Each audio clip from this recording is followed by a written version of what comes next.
So last night I received a message from the SHO Kartavyapat with a letter from the DCP Parliament Street office stating that they have come to know from credible sources that I am organizing such and such thing, and that there is Section 144 imposed in the entire New Delhi district except Jantar Mantar, and that this permission is denied due to XYZ reasons, law and order and traffic and whatever. So I this morning sent a reply to the DCP's office and marked the Commissioner of Police and Delhi Police and the SHO Kartavyapat about the fact that the DCP's office was blatantly lying. I had myself intimated them about this particular call day before yesterday itself, and only after intimating them had I put out the information on social media, etc. Now, the other aspect is that it is quite surprising that there is a perpetual 144 section 144 applied perpetually in New Delhi district. What are the reasons? Don't know. I wasn't even provided with a copy of that particular order. I also had a conversation with the additional SHO of Kartavyapat who had called me earlier in the morning, and I asked them that, why can't we even come and pay homage to the national icon, Netaji Subhash? And why can't we gather for the very reasons which Netaji fought for? Now, additionally, the additional SHO, he stated that, you can come, but there is Section 144, there is model code of conduct in place, and there is, you can't have posters, you can come as a visitor, but you can't have a candlelight march, and you can't have a protest gathering, so to say. And I said there is no plan for any candlelight march. There is no snow glaring, there is going to be no speeches, at least that's not what I have planned. And one of the ex-MPs who had called me and asked that, if somebody will be speaking, I said, I haven't planned anything like that. But the fact is that whether out of pressure from above or whatever reasons, police uses laws against the citizens. Now, the model code of conduct is applicable on citizens, but not on the Prime Minister, who's been making hate speeches, who's been going around spreading lies, and in his campaign asking for votes based on religion, all of which is against the laws and which is against the code of conduct. But the citizens must follow. There is a code of conduct and laws that there will be strict action against you if you disobey this particular order, which is what I was told about today.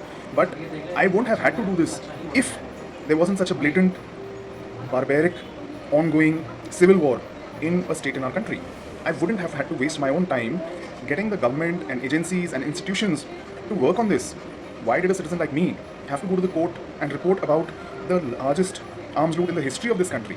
Something which Pakistan and China have not been able to do was facilitated by our very own governments. And another aspect is that even if the Delhi police gives permission for designated areas like Jantar Mantar, they revoke those permissions at the last hour. They even revoke those permissions on the day of the protest. You have the permission, you land at Jantar Mantar, and they'll say, no, your permission is rejected. And this is my own personal experience. They will try to avoid giving you permissions, cancel at last minute. And in this case also again, while the information had been sent to them 2 days ago, they sent me this so-called rejection late last night. Now, with the message having gone out to I don't know how many thousands of people, it has been very widely shared. Even on my Twitter, hundreds of shares have happened. So it has gone to I don't know how many places. I am not able to again and again put out messages, oh, it's been cancelled because the permission has been denied, and I've done that last couple of times with all due respect. But this is their standard operating procedure. They don't want the truth to come out. They don't want citizens to even speak up for their own right, or they don't even want citizens to speak up for our own armed forces personnel who are being killed in the most gruesome manners in bomb blasts in Manipur. They will keep talking about Kashmir, but what is happening in Manipur today is worse than Kashmir. And it is sad that security officials, who irrespective of where they are in the country, are not standing by for this. Manipur commandos had given up their arms when an ASP level police officer was kidnapped by terrorists. The people who threw the bomb which led to the death of 2 CRPF men were arrested by the army, and I'm told that very soon after a mob came and got those terrorists also freed up. This is where we are, and media is not showing what is happening in Manipur, and the administration and the police doesn't want you to come to know or doesn't want the word to get out. But it cannot be allowed to continue, and that's the reason why we must all come together, and all the other reasons why we need to come together, which conclude in the nation's harmony and nation's future. So the fact is that we can gather. We should just, I think, cooperate with the cops and do as I suggest. At the same time, I feel that there are always people who are brought in to spoil a gathering, spoil a peaceful congregation, or people coming together, even for a cause as serious as this. So when you're there, just don't be in very large groups.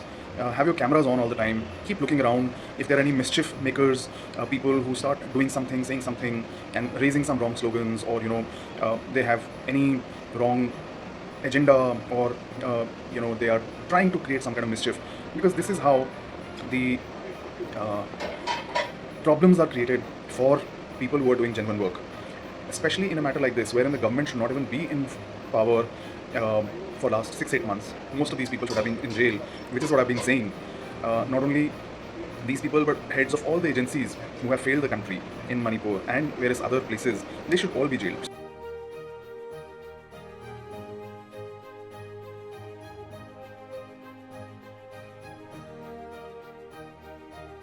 So they will try everything in their power and every wrong means and tool to disrupt and spoil.